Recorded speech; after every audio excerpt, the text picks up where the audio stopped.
Hi friends, मेरा नाम है सिद्धार्थ और स्वागत करता हूँ आपका सिद्धार्थ डिस्टेंस एजुकेशन लर्निंग में। पिछले पार्ट 5 बेसिक एक्सेल में हमने अलग अलग किस्म के डेटा टाइप्स देखे। अब यह डेटा टाइप्स कैलकुलेशंस करते वक्त इनकी पोजीशन क्या होनी चाहिए, इन पोजीशंस का मतलब क्या है, और अगर वे उस पोजीशन पे ना रहे तो कैलकुलेशन में क्या प्रॉब्लम हो सकती है, ये सारी चीज़ें हमने उस वीडियो में, उस पार्ट में हमने देख ली। अभी इस पार्ट 6 में हम लोग आज देखने वाले हैं टोटल फार्मूला ड्राफ्ट करते वक्त या पूरा फार्मूला लिखते वक्त हमें कौन से रूल्स फॉलो करने हैं और फार्मूला टाइपिंग के वक्त ध्यान में रखने वाली चीज़ें। तो यही आज का थीम है कि फार्मूला ड्राफ्टिंग के होल बेसिक रूल्स और उन रूल्स को फॉलो करके एक पूरी तरीके से फार्मूला ड्राफ्ट करने का तरीका। तो आप सोचोगे कि फार्मूला ड्राफ्ट करते वक्त ऐसी कौन सी चीज़ें हो सकती है। मैं आपको एक छोटा सा एग्जांपल देता हूँ। बहुत बार हम ऑफिस में फार्मूला टाइप करते वक्त जब एंटर प्रेस करते हैं, पूरा फार्मूला लिखने के बाद जब हम लोग एंटर प्रेस करते हैं तो एक छोटा सा एरर स्क्रीन पे आ जाता है एक्सेल के। 99% लोग उस स्क्रीन को, उस एरर को पढ़ते भी नहीं है और इस एरर को छोड़ देते हैं और किसी दूसरे की हेल्प ले लेते हैं। आज मैं वो ऐसी चीज़ क्यों हो जाती है, उसी बात पे मैं आपको गौर करवा के आपको दिखा दूंगा कि पूरा रूल क्या है फार्मूला टाइप करने का।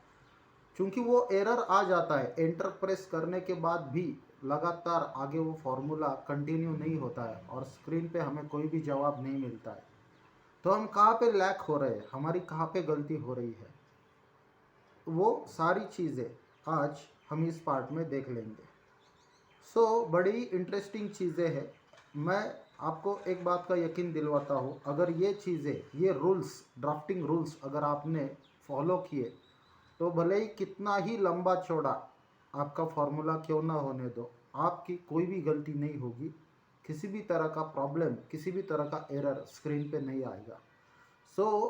लेट्स सी, देखते हैं कि ऐसे कौन से रूल्स है।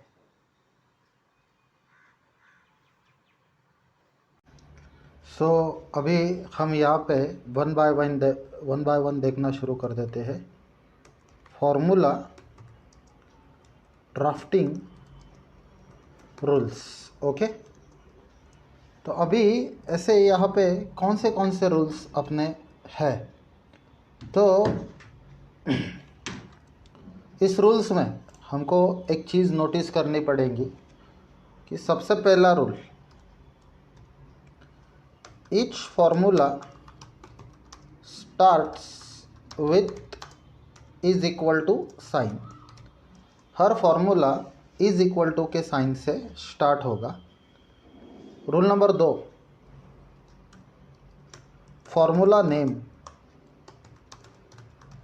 फार्मूला का नाम दिया जाएगा। रूल नंबर 3, उसके बाद ओपनिंग ब्रैकेट रहेगा। रूल नंबर 4, कंपल्सरी आर्ग्यूमेंट्स,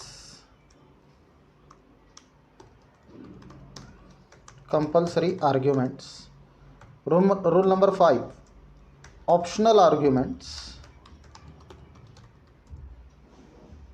और रूल नंबर 6, क्लोजिंग ब्रैकेट। तो जब भी बात रूल्स की जाएगी तो ये हो गए ड्राफ्टिंग के टेक्निकल पॉइंट्स। सबसे पहले इसके टेक्निकल पॉइंट्स क्या है यही आप लोग समझ लो कि ये हो गए इसके स्ट्रक्चर्स, इस पूरे फार्मूला का स्ट्रक्चर। आप इसे फार्मूला स्ट्रक्चर भी कह सकते हो। तो हर फार्मूला इज इक्वल टू से स्टार्ट होगा, बाद में फार्मूला का नाम आएगा, फिर ओपनिंग ब्रैकेट, उसके अंदर कंपल्सरी आर्ग्यूमेंट, उसके अंदर ऑप्शनल आर्ग्यूमेंट और उसके अंदर क्लोजिंग ब्रैकेट। तो अभी ये एक चीज़ है क्या हम लोग देखते हैं, ओके। तो जैसे कि एक फॉर्मूला हम लोग टाइप करते हैं, इज इक्वल टू, यहाँ पे मैं आपके लिए एग्जांपल के लिए एक चीज़ लेता हूँ, जैसे कि जस्ट अ मिनट मैं, हाँ यहाँ पे हमने ले लिया is equal to network days international. Okay, तो ये नेटवर्क डेज इंटरनेशनल नाम का यहाँ पे फॉर्मूला है, राइट। तो अभी नेटवर्क डेज इंटरनेशनल अगर आप यहाँ पे गौर करोगे तो यहाँ पे इसके लिए एक स्क्रीन टिप आएगी कि ये फॉर्मूला किस चीज़ के लिए है। Returns the number of whole work days between 2 days.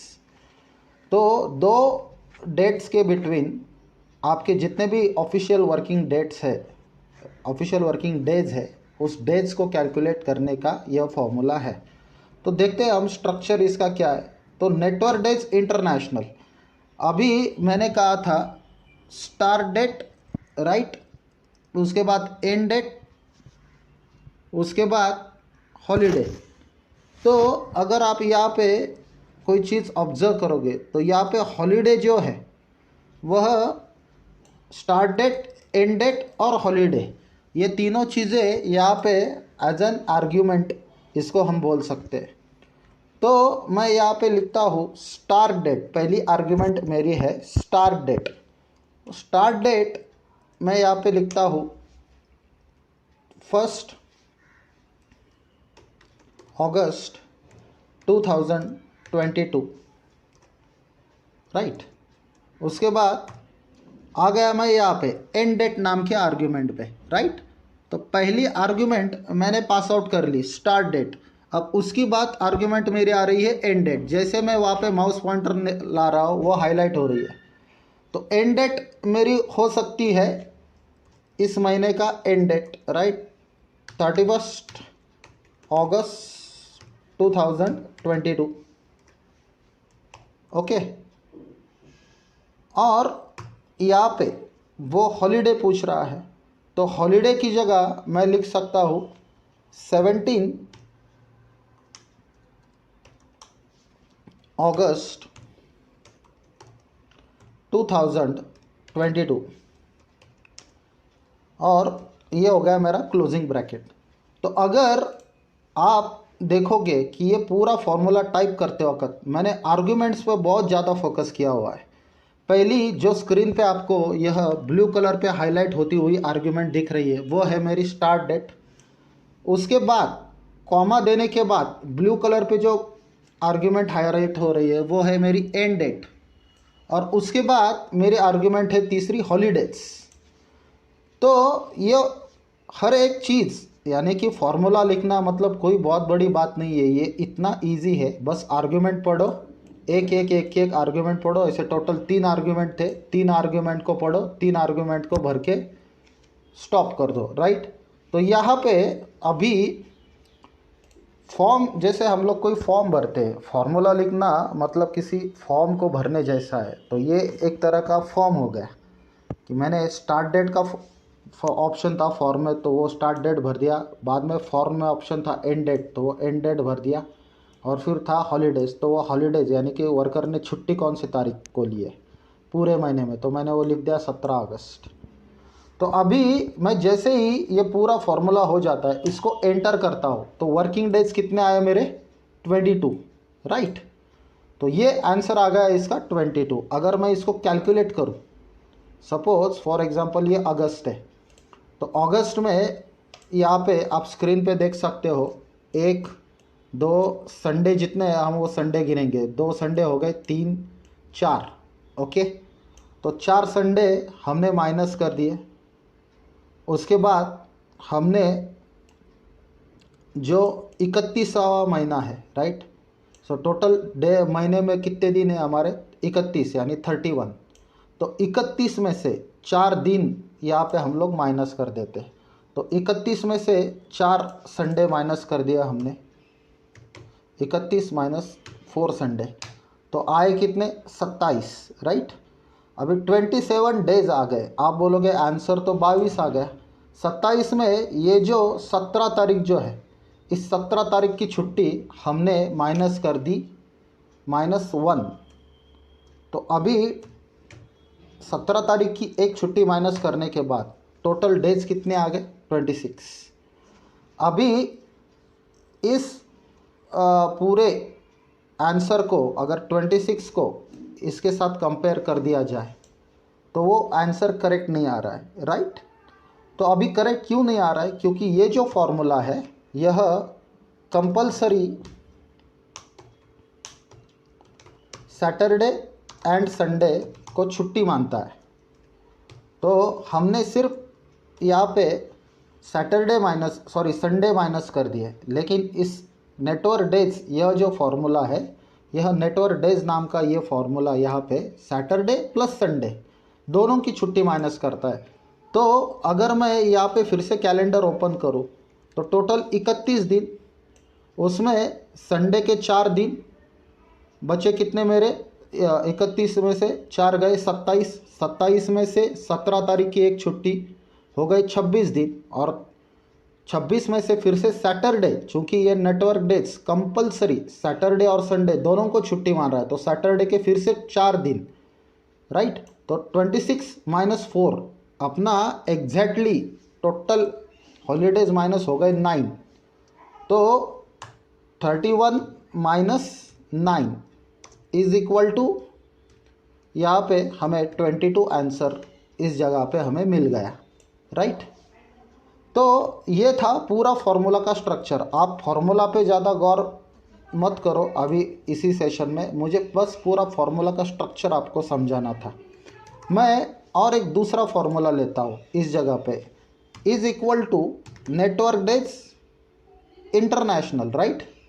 तो नेटवर्क डेज इंटरनेशनल, पहला हमने देखा नेटवर्क डेज और दूसरा हम देख रहे हैं नेटवर्क डेज इंटरनेशनल। अब इसमें फ़र्क क्या है?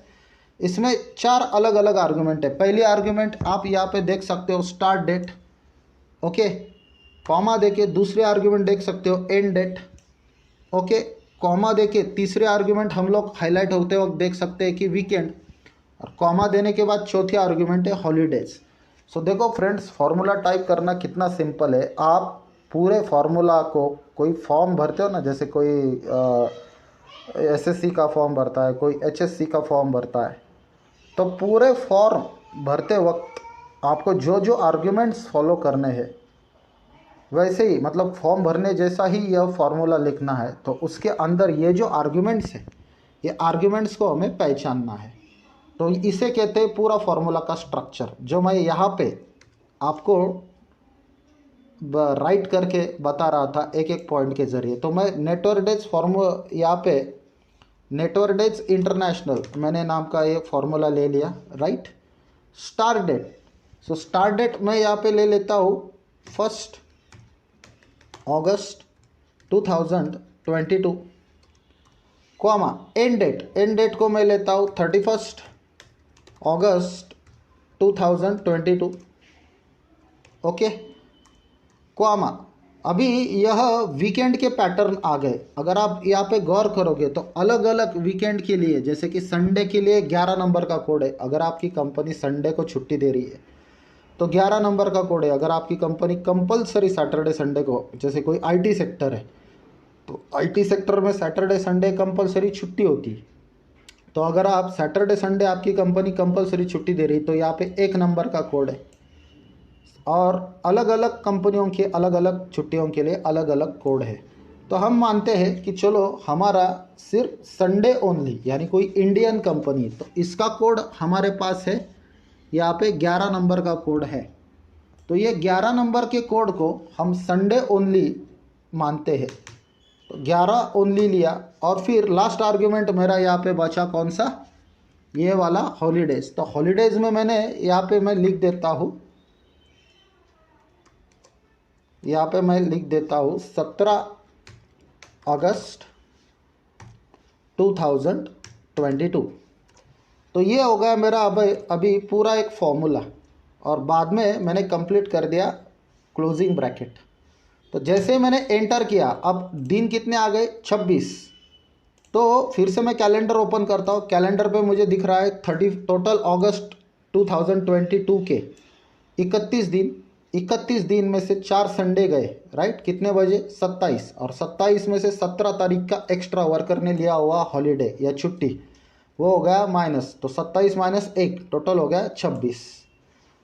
तो इस तरीके से फॉर्मूले ड्राफ्ट्स किए जाते हैं। ये तो सिर्फ एक एग्जांपल था, ये मैं आपको इसलिए दिखा दिया क्योंकि आपको एक पहचान हो कि फॉर्मूला टाइप कैसे करते हैं, राइट। तो ये सिर्फ आपको पहचान करने के लिए कि ये ड्राफ्टिंग के रूल्स क्या होते हैं, इनको किस तरीके से फॉलो करना है। सो अभी हम इन पूरे वाक्य को अगर देखें तो आप देख सकते हो कि मैंने ये जो रूल्स यहाँ पे आपको बताए थे, ये सारे मैंने इन फॉर्मूलाओं के अंडर ऑब्जर्व किए हुए हैं। तो अगर आप देखोगे तो पहला रूल मेरा क्या था कि formula start with is equal to sign. तो आप देख सकते हो इज इक्वल टू साइन यहाँ पे मैंने यूज़ किया है। फिर मैंने दूसरा रूल बोला था फॉर्मूला का नाम। तो फॉर्मूला का नाम यहाँ पे मैंने डाला हुआ है, ऊपर है नेटवर्क डेज, नीचे नेटवर्क डेज इंटरनेशनल। अभी नेटवर्क डेज और नेटवर्क डेज इंटरनेशनल में फ़र्क क्या है कि नेटवर्क डेज चूँकि एक्सेल यह एक अमेरिकन सॉफ्टवेयर है, तो वहाँ पे यूएस में सैटरडे संडे कंपलसरी छुट्टी होती है। तो नेटवर्क डेज बनाया गया कंपलसरी सैटरडे संडे को छुट्टी कंसिडर करने के लिए। और नेटवर्क डेज डॉट इंटरनेशनल यानी कि ये दूसरा फार्मूला बनाया गया, अगर आपकी संडे को छुट्टी होती है या दूसरे किसी दिन छुट्टी होती है तो उस हिसाब से कैलकुलेट करने के लिए। और फिर फार्मूला का नाम, ये दूसरी आर्गुमेंट हो गई। पहली आर्गुमेंट तो हमने कंप्लीट की थी इज इक्वल टू साइन। अब तीसरी आर्गुमेंट हमारी थी ओपनिंग ब्रैकेट। तो ओपनिंग ब्रैकेट यहाँ पे मैंने दिए, ये आप देख सकते हो कि ओपनिंग ब्रैकेट भी मैंने यहाँ पे दिए हुए हैं नाम के बाद। उसके बाद मेरा कंपलसरी आर्गुमेंट और ऑप्शनल आर्गुमेंट था, और लास्ट में क्लोजिंग ब्रैकेट है। तो क्लोजिंग ब्रैकेट भी यहाँ पे मैंने दे चुका हूँ, आप देख सकते हो यहाँ पे क्लोजिंग ब्रैकेट मैंने दिया हुआ है। तो अभी बात करते हैं कंपलसरी आर्गुमेंट और ऑप्शनल आर्गुमेंट की, राइट। तो अभी ये होते क्या है, मैं इनके बारे में आपको पहले मैं ये कंफर्म करवा दूं कि ये सारे टोटल 6 रूल्स यहाँ पे मैंने फॉलो किए हैं। तो किसी भी तरह का एरर मुझे यहाँ पे देखने को नहीं मिला। अगर आपके स्क्रीन में किसी भी तरह का एरर एंटर करने के बाद आ जाता है तो समझ लीजिएगा कि आपने इन 6 रूल्स में से किसी एक रूल को वॉयलेट यानी कि अवॉइड कर दिया है। मैं फिर से मेरी बात ध्यान से सुनो दोस्तों, अगर फॉर्मूला पूरा टाइप करने के बाद और एंटर करने के बाद आपके स्क्रीन पे कोई एरर मैसेज आता है तो समझ लीजिएगा कि आपने इन 6 रूल्स में से किसी एक रूल को कंपलसरीली वायलेट कर दिया हुआ है। अभी इसमें सबसे इम्पोर्टेंट चीज़ यानी कि फॉर्मूला का हर्ट, जैसे इंसान का हर्ट है तो हर्ट के ऊपर पूरा शरीर डिपेंड है, वैसे एक फार्मूला का स्ट्रक्चर है। इस स्ट्रक्चर में ऐसी कौन सी चीज़ें हैं जिसको फार्मूला का हर्ट कहा जा सकता है, तो वो ये 2 चीज़ें हैं, एक कंपलसरी आर्गुमेंट और दूसरा ऑप्शनल आर्गुमेंट। अब आप बोलोगे कि आर्ग्यूमेंट्स तो हमने देख लिए, पढ़ लिए, start date, end date, holiday, जब इसकी प्रैक्टिस चल रही थी स्क्रीन पे तो हमने देख लिया आर्ग्यूमेंट्स क्या होते हैं, एक तरह का फॉर्म। लेकिन यह कैसे पहचाना जाए कि मेरी यह आर्ग्यूमेंट कंपलसरी है या ऑप्शनल है, यह कैसे पहचाना जाए। तो मैं आपको एक नोट लिखवा के दूँ, compulsory arguments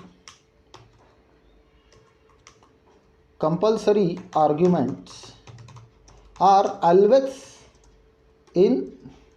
always without bracket and optional arguments are always in bracket। अगर बात पे ध्यान दीजिएगा दोस्तों, आपका पूरा एडवांस एक्सेल ही इसी चीज़ के ऊपर डिपेंड है, इसलिए मैंने बेसिक एक्सेल में ये चीज़ पहले ही ऐड कर दी। आपको एडवांस की ओर लेने जाने से पहले आपकी ये बेसिक कंसेप्ट्स क्लियर होनी चाहिए, नहीं तो कोई फ़ायदा नहीं एडवांस के ऊपर मूव होके। तो ये कंसेप्ट जान लो कि कंपलसरी आर्ग्यूमेंट और ऑप्शनल आर्ग्यूमेंट क्या होती है। तो कंपलसरी आर्ग्यूमेंट में अगर यहाँ पे मैंने लिखा हुआ है कि they are without bracket, okay, optional they compulsory arguments are always without bracket, और ऑप्शनल के बारे में मैंने लिखा हुआ है they are always in bracket और within bracket, right. So अगर मैं ये फॉर्मूला आपके सामने टाइप करूँ और यहाँ पे मैं टैब दे दूँ तो आप देख सकते हो ये स्टार्ट डेट इसको एक कंपलसरी आर्ग्यूमेंट मानना चाहिए। क्यों? क्योंकि इसके बगल में किसी भी तरह का ब्रैकेट नहीं है। नेक्स्ट, एंड डेट, इसे भी एक तरह का कंपलसरी आर्ग्यूमेंट मानना चाहिए क्योंकि इसके आजू बाजू में भी कोई ब्रैकेट नहीं है।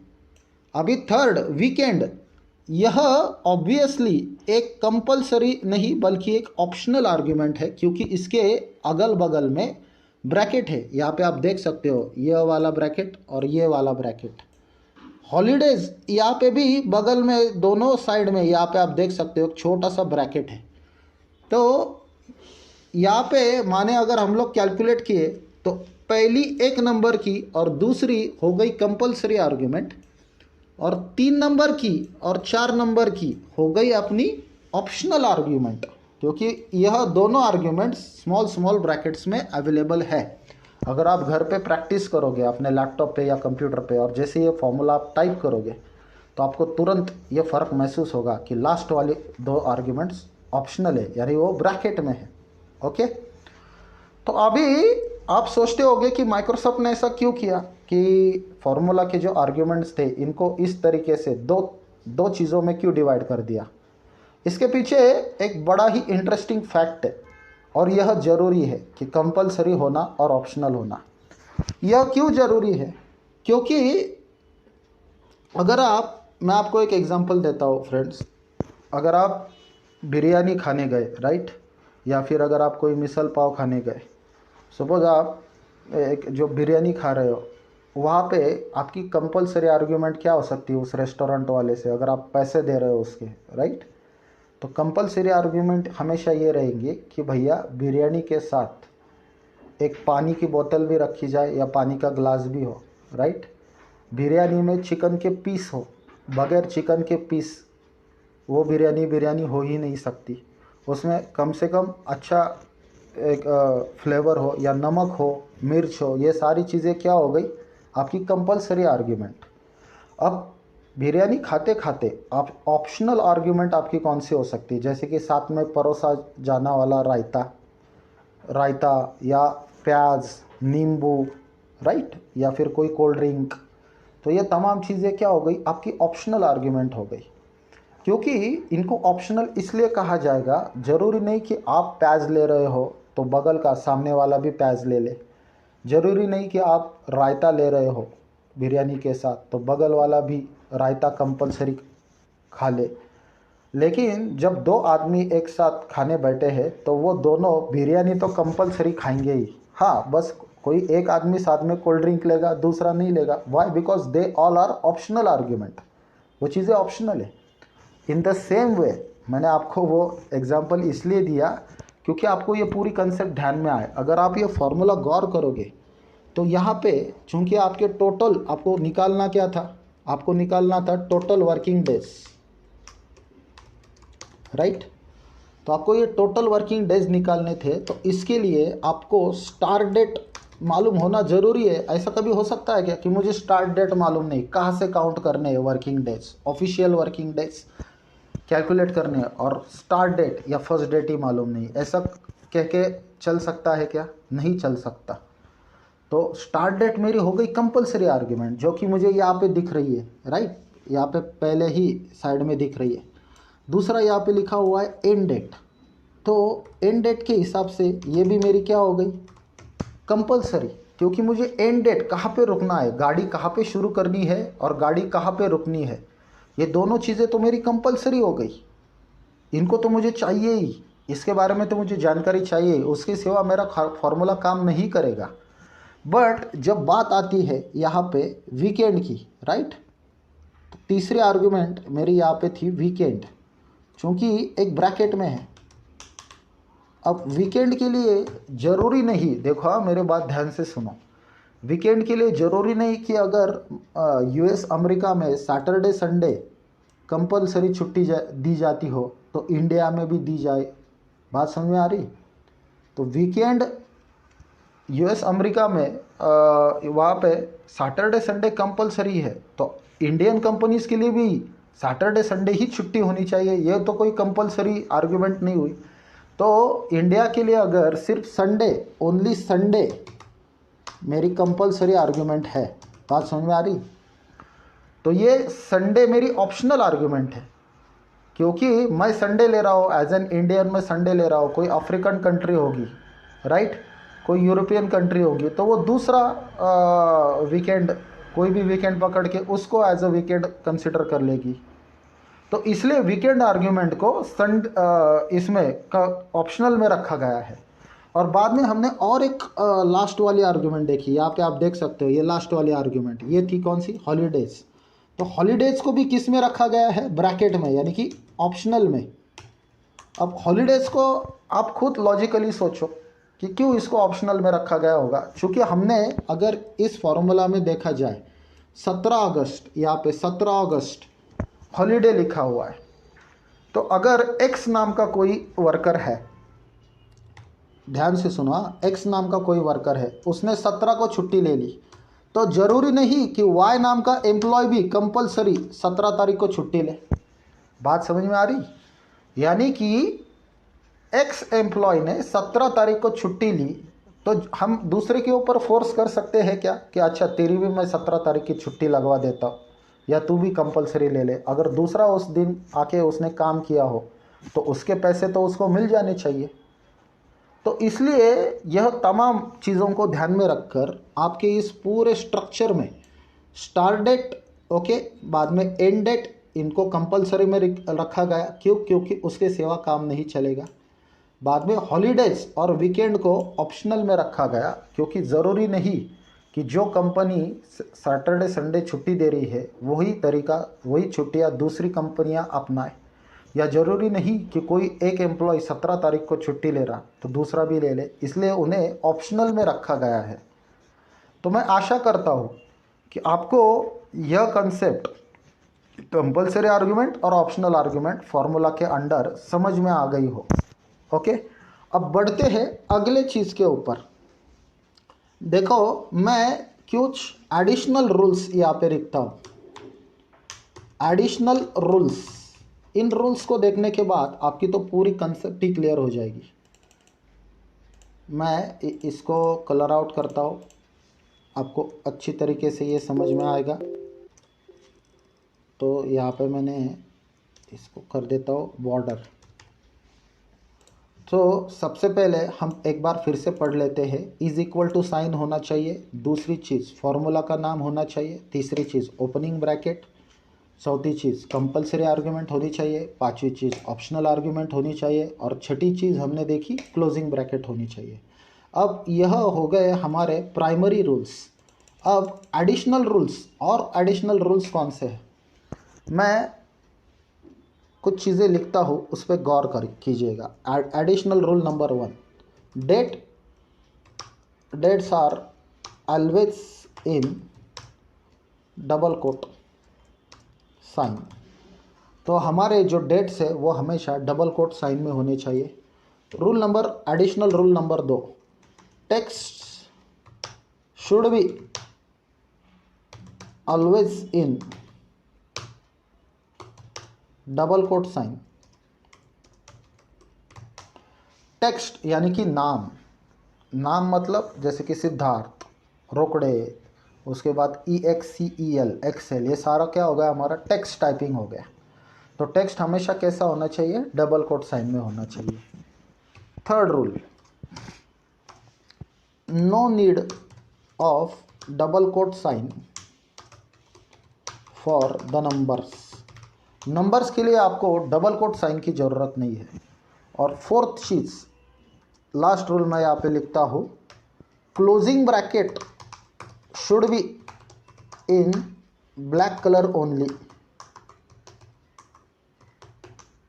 देखो कैसे लास्ट वाला मैंने रूल यहाँ पे लिखा हुआ है, क्लोजिंग ब्रैकेट हमेशा ब्लैक कलर में होना चाहिए। अभी आप कहोगे कि इसमें क्या हैरानी की बात है, वो तो ऑटोमेटिकली ब्लैक कलर में आता है। ऐसा नहीं है दोस्तों, कुछ कुछ केसेस, कुछ कुछ सिनारियो ऐसे होते हैं जहाँ पे वो ब्लैक कलर में नहीं आता। मैं अभी समझाता हूँ आपको कि क्यों ऐसा नहीं होता है। अगर मैं इस फॉर्मूला को F2 करूँ अभी, राइट, तो आप यहाँ पे देख रहे हो ये क्लोजिंग ब्रैकेट इसका ब्लैक कलर में, राइट। तो आप बोलोगे वो तो ऑटोमेटिकली आएगा, नहीं, कुछ कुछ केसेस ऐसे होते हैं जहाँ पे वो नहीं आता। मैं अभी दिखाता हूँ। तो मेरा कहना ये है कि मैंने क्या बोला कि डेट हमेशा डबल कोट में होनी चाहिए, राइट। सो हम लोग थोड़ा नीचे आते हैं। Dates are always in double quote sign. तो आप यहाँ पे देख पा रहे हो कि ये 1 अगस्त यहाँ पे जो है वह डबल कोट में लिया गया है, राइट। उसके बाद मैंने लिखा हुआ है text should be in double quote sign. तो जैसे कि मेरा पहला रूल जो है डेट, राइट। तो डेट के लिए मैंने लिखा फर्स्ट डबल कोट 1 अगस्त 2022, राइट। तो आप देख पा रहे हो ये डबल कोट में है। Second one thing, end date, मेरी अगली आर्गुमेंट क्या है, एंड डेट। तो 31 अगस्त 2022 ये हो गई मेरी एंड डेट। तो आप देख सकते हो कि ये यहाँ पे इसने क्या कहते हैं, पूरी चीज़ हमने डबल कोट में डाली है। और लास्ट में एक ऑप्शनल आर्गुमेंट 11 नंबर का कोड संडे ओनली के लिए, ये वाला संडे ओनली छुट्टी। तो आ गए 27 दिन। अभी दूसरा रूल, हमेशा टेक्स्ट, ये दूसरा रूल क्या बोल रहा है कि टेक्स्ट को भी डबल कोट में लो। अभी एक फॉर्मूला है लेफ्ट। यह जो फॉर्मूला है वह टेक्स्ट कैटेगरी का है। अब जैसे जैसे एडवांस एक्सेल में हम लोग आएंगे, मैं फॉर्मूला की कैटेगरीज भी आपको समझाऊंगा। तो इसके आर्गुमेंट आप देख सकते हैं। पहले आर्गुमेंट है टेक्स्ट बराबर, और कॉमा देखिए दूसरे आर्गुमेंट आप पढ़ सकते हो नंबर ऑफ कैरेक्टर्स। तो मेरा टेक्स्ट मैंने लिख दिया सिद्धार्थ रोकड़े, इसको कर दिया डबल कोट। आप देख पा रहे हो कि सिद्धार्थ रोकड़े मैंने डबल कोट में लिया हुआ है। उसके बाद नंबर ऑफ कैरेक्टर्स, अगले आर्गुमेंट क्या है, नंबर ऑफ कैरेक्टर्स। यहाँ पे वो ब्लू कलर में हाईलाइट हो रही है। तो नंबर ऑफ कैरेक्टर्स मैंने लिख दिए 9।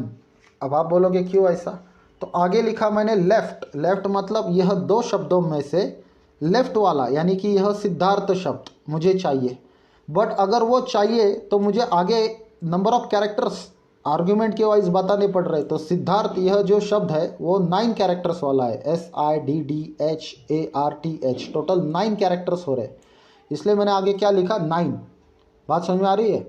तो is equal to left double quote में सिद्धार्थ, राइट, और आगे left Siddharth, left word right वाला रोकड़े। तो यह लेफ्ट वाले वर्ड में मुझे पहले 9 अक्षर चाहिए, तो आगे लिख दिया 9। अब मैं इस फॉर्मूला को, राइट, इस फॉर्मूला को जैसे ही एंटर करूंगा, सिद्धार्थ रोकड़े कॉमा 9, इसको जैसे मैं एंटर कर दूंगा तो मेरा आंसर क्या गया, सिद्धार्थ ओनली।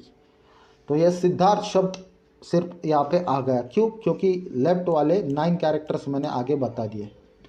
लेकिन यह मैंने डबल कोट में ही ले लिया क्योंकि मेरा टेक्स्ट हमेशा डबल कोट में होना चाहिए।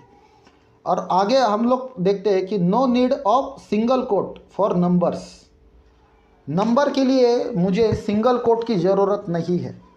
तो मैं अगर ऐसा लिखता हूँ इज इक्वल टू सम 10, 20, 30, तो मैं क्या डबल कोट दे रहा हूँ इनको, नहीं दे रहा हूँ। आप देख सकते हो। और सिर्फ मैंने एंटर किया तो आ गया मेरा आंसर 60। तो डबल कोट साइन की कोई ज़रूरत नहीं, मेरा 60 नाम का आंसर यहाँ पे आ गया। तो ये हो गया मेरा थर्ड एडिशनल रूल। ये तीसरा रूल मैंने फॉलो किया। चौथा मेरा रूल है closing bracket should be in black colour. अब क्लोजिंग ब्रैकेट हमेशा ब्लैक कलर में क्यों होना चाहिए, मैं आपके कुछ चीज़ें यहाँ पे बता देता हूँ। यहाँ पे इसको यहाँ पे मैंने ये कर दिया, इसको थोड़ा सा छोटा करता हूँ,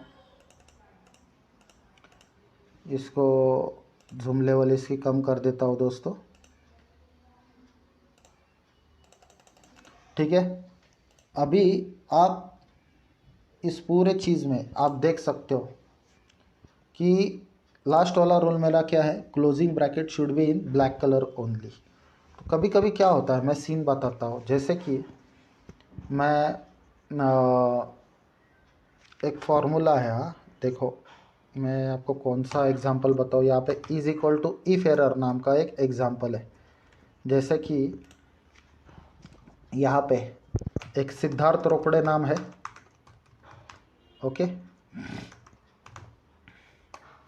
और एक विजय नाम है, विजय शर्मा नाम है। तो सिद्धार्थ को मान लेते मार्क्स मिल गए 76 और विजय शर्मा इनको मार्क्स मिल गए 89, राइट। अभी यहाँ पे मुझे कुछ चीज़ें करनी। फॉर एग्ज़ाम्पल एक वी लुकअप नाम का फॉर्मूला है, यहाँ पे दिया गया है कि सिद्धार्थ रोकड़े के नाम कितने,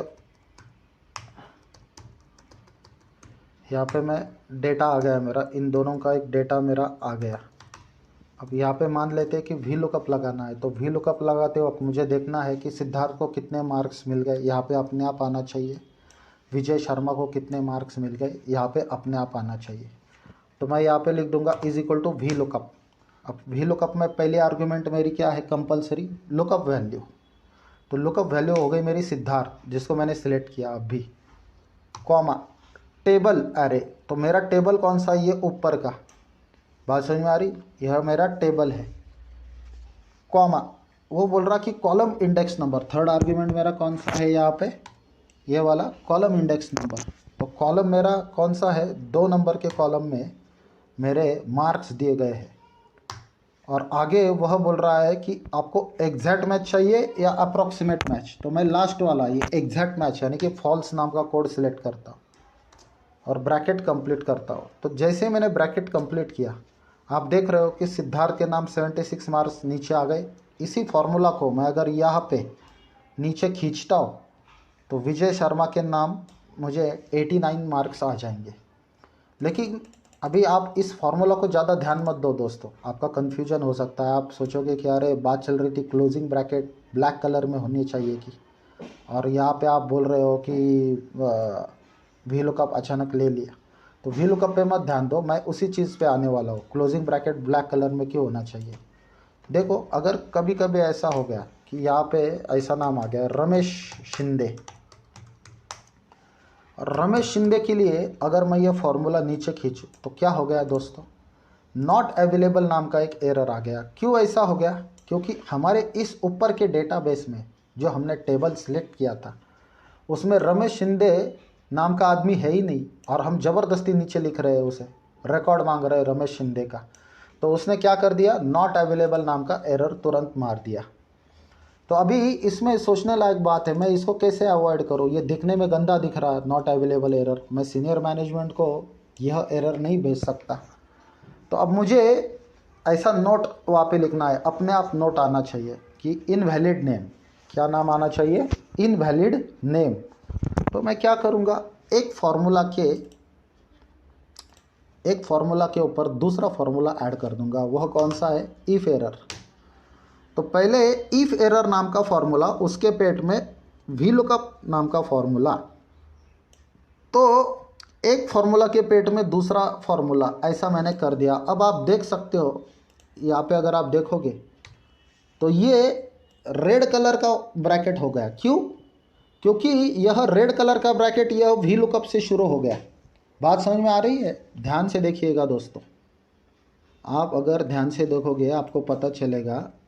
मैं थोड़ा सा इसको जूम कर देता हूँ।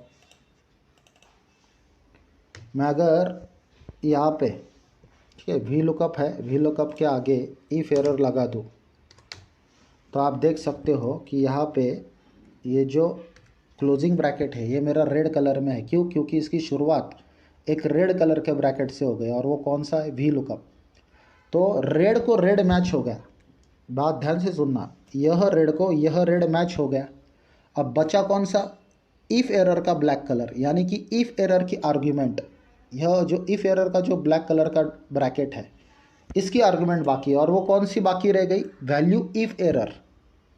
माने अगर इस पूरे फार्मूला में एन नाम का एरर आता है तो लास्ट में हम क्या लिखें, चूँकि इस फार्मूला की पोजीशन लास्ट में दी गई है, वैल्यू इफ़ एरर। तो अगर एरर, इफ़ एरर मतलब क्या, अगर एरर हो गया तो नॉट अवेलेबल एरर नाम का एरर आ गया तो मैं लिख दूंगा इनवैलिड नेम, इनवैलिड नेम। तो अब देखो, अब मेरा क्लोजिंग ब्रैकेट क्या हो गया, ब्लैक कलर का हो गया। आप देख पा रहे हो, माने कि रेड कलर का ब्रैकेट जहाँ पे ख़त्म हो गया उसको पहले मैंने पिन पॉइंट किया, वो था वी लुकअप का ब्रैकेट, और जो इफ एरर का जो बचा था वो था ये वाला ब्रैकेट ब्लैक कलर का। तो अब पूरा फॉर्मूला का ब्रैकेट का जो हिसाब किताब है वो टैली हो गया। अब मैं अगर एंटर मार दूँ तो आंसर क्या आ गया, इनवैलिड नेम। क्यों ऐसा हो गया, क्योंकि इफ एरर की जो आर्ग्यूमेंट थी वैल्यू नाम की, ये वाली आर्ग्यूमेंट, राइट, इसके लिए हमने ये पूरा वी लुकअप फार्मूला लिख दिया, और दूसरी जो आर्ग्यूमेंट थी वैल्यू इफ एरर, उसके लिए हमने लास्ट वाला ये इनवैलिड नेम नाम का आर्ग्यूमेंट यहाँ पे लिख दिया। तो लेफ्ट साइड में अगर 2 ब्रैकेट आते तो राइट साइड में हमारे कितने हो गए, 2 ब्रैकेट। फिर से एक बार देखना दोस्तों, लेफ्ट साइड में 1 ब्रैकेट 2 ब्रैकेट, तो मैथमेटिक्स का रूल क्या कहता है कि राइट साइड में भी 1 ब्रैकेट और 2 ब्रैकेट होने चाहिए। तो ऐसे ऐसे केसेस, ऐसे ऐसे सिनारियो में आपको ध्यान रखना पड़ता है कि लेफ्ट साइड के ब्रैकेट क्लोज करने के लिए लास्ट वाला जो ब्रैकेट रहेगा वो हमेशा ब्लैक कलर में ही हो। तो इस तरीके से मैंने ये पूरा आर्गुमेंट लिख दिया। तो आप इससे आपको ये चारों एडिशनल रूल्स पता चल गए होंगे, इस बात की मैं उम्मीद करता हूँ। और एक बार हम ये पूरे जो रूल्स है इनको फिर से एक बार रिपीट करके लेते हैं कि each formula start with is equal to sign, formula का नाम, फिर आएगा ओपनिंग ब्रैकेट, फिर आएगा कंपलसरी आर्ग्यूमेंट, फिर आएगा ऑप्शनल आर्ग्यूमेंट, फिर आएगा क्लोजिंग ब्रैकेट। फिर हमने देखा था कि compulsory arguments is always without bracket, और optional arguments are always in bracket और within bracket, right. Additional rule मैंने लिखे थे आपके लिए कि डेट्स हमेशा सिंगल कोट में होनी चाहिए, जो यहाँ पे ऐसे लिखी गई है। टेक्स्ट हमेशा डबल कोट में होना चाहिए, जो ऐसे यहाँ पे लिखा गया है। नंबर्स के लिए हमें डबल कोट की ज़रूरत नहीं, और क्लोजिंग ब्रैकेट जो हमने ये क्लोजिंग ब्रैकेट हमेशा इस केस में ब्लैक कलर में होना चाहिए। तो यहाँ पे मैं एक नोट लिख देता हूँ, when we use more than one formula at a time, then we should be careful for withdraw the closing bracket with black color, right। तो ये नोट हमेशा ध्यान में रखो, इसको कहते हैं नेस्टेड फार्मूला। ये तमाम चीज़ों को क्या कहा जाता है दोस्तों, एक फार्मूला के पेट में दूसरा फार्मूला लिखना या एक साथ अनेक अनेक फार्मूले यूज़ करना, इसको कहा जाता है नेस्टेड फार्मूला। नेस्ट यानी कि एक तरह का जाल, तो फार्मूला का जाल बिनना उससे कहता है नेस्टेड फार्मूला, ओके। तो ये तमाम चीज़ें हैं। अब हमेशा ये चीज़ें ध्यान में रखो दोस्तों, क्योंकि आपको अगर ये रूल्स मालूम नहीं होते तो मैं आपको गारंटी देता हूँ कि आपका हर बार स्क्रीन पे एंटर प्रेस करने के बाद एरर आ सकता था। तो आपकी इस कन्फ्यूजन को मैंने दूर करने के लिए यह वीडियो बताया, ठीक है।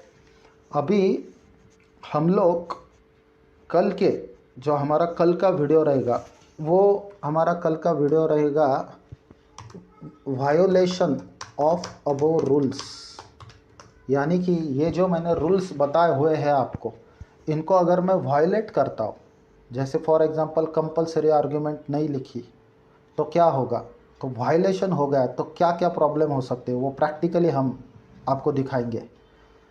मैं एक एक रूल को वायलेट करता जाऊंगा, जैसे कि फॉर एग्जांपल मैं इज इक्वल टू का साइन नहीं डालूंगा, फिर मैं कंपलसरी आर्ग्यूमेंट नहीं लिखूंगा, मैं क्लोजिंग ब्रैकेट ब्लैक कलर में नहीं दूंगा, मैं डेट्स को डबल कोट में नहीं लूँगा, मैं टेक्स्ट को डबल कोट में नहीं लूँगा। इस तरह का जो वायलेशन है उसे वायलेशन कहा जाता है। वो करने के बाद मैं आपको प्रैक्टिकली स्क्रीन पे दिखाऊंगा कि किस तरीके के प्रॉब्लम्स एक एक्सेल यूज़र को फेस करने पड़ सकते हैं और उन्हें किस तरीके से ट्रैक करना है। तो वो सारी जानकारी हम कल के वीडियो में देखेंगे। फ़िलहाल आज इस चीज़ के लिए रुकते हैं दोस्तों। Thank you so much.